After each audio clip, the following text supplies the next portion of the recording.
Salom do'stlar. Nokia'dan boshqa uloqtirib yuborsangiz ham hech narsa bo'lmaydigan telefon haqida eshitganmisiz? SGS 5 yulduzli sertifikat, 6600 mAh batareya va bukilgan AMOLED ekranli Honor X9C shunaqalardan. O'rta segmentda chindan eng mustahkam telefonmi?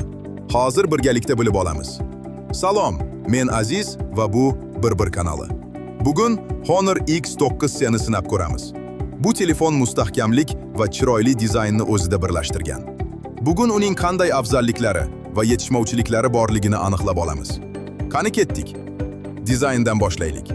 Bu model o'z sinfida alohida turadi. Bukilgan ekran va bukilgan orqa panel. Qo'lda juda qulay joylashadi. Og'irligi taxminan 190 gram. Ranglari ham chiroyli. Moviy yashil, to'q binafsha va qora ranglarda. Bir-biridan jozibali. Endi eng muhim narsaga o'tamiz. Honor rasman tasdiqlashi bo'yicha bu telefon 1.5 metr balandlikdan tushib ketishga, changga va yomg'irga chidamli. SGS 5 yulduzli sertifikat va IP65M darajasi bor.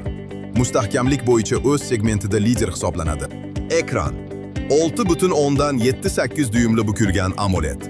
1.5K aniqlik, 120 Hz yangilanish tezligi. Maksimal yorug'lik 4000 nitgacha. Ko'chada quyosh ostida ham hamma narsa aniq ko'rinadi. PWM dimming 3840 Hz darajasida, ya'ni ko'zlar tez charchamaydi.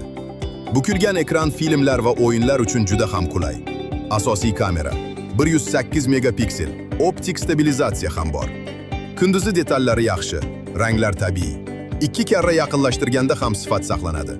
Ultra keng kamerasi 5 megapiksel, standart darajada. Portret rejimi Honor algoritmlari yordamida orqa fonni chiroyli xiralashtiradi. Tungi rejim ham munosib ishlaydi. Video uchun maksimal 4K 30 FPS. Vlog yoki oddiy kontent uchun yetarli. Ichida Snapdragon 6 Gen 1 protsessori. O'rta darajali, energiyani yaxshi tejaydi. Kundalik ishlatishda yetarlicha tezkor. O'yinlar o'rta sozlamalarda yaxshi ishlaydi. Xotira variantlari 8256 yoki 12512 GB. Tizim Magic OS 8, tushunarli va sodda ishlaydi. Batareya 6600 mAh, silikon karbon texnologiyasi. O'rta segment uchun bu juda katta afzallik. Faol foydalanganda ham 2 kunga bemalol yetadi. Quvvatlash 66 Watt simli, taxminan 1 soatda to'ladi. Simsiz quvvatlash yo'q. Bunaqa narxdagi telefonlarda uchramaydi ham aslida. Xulosaga o'tamiz.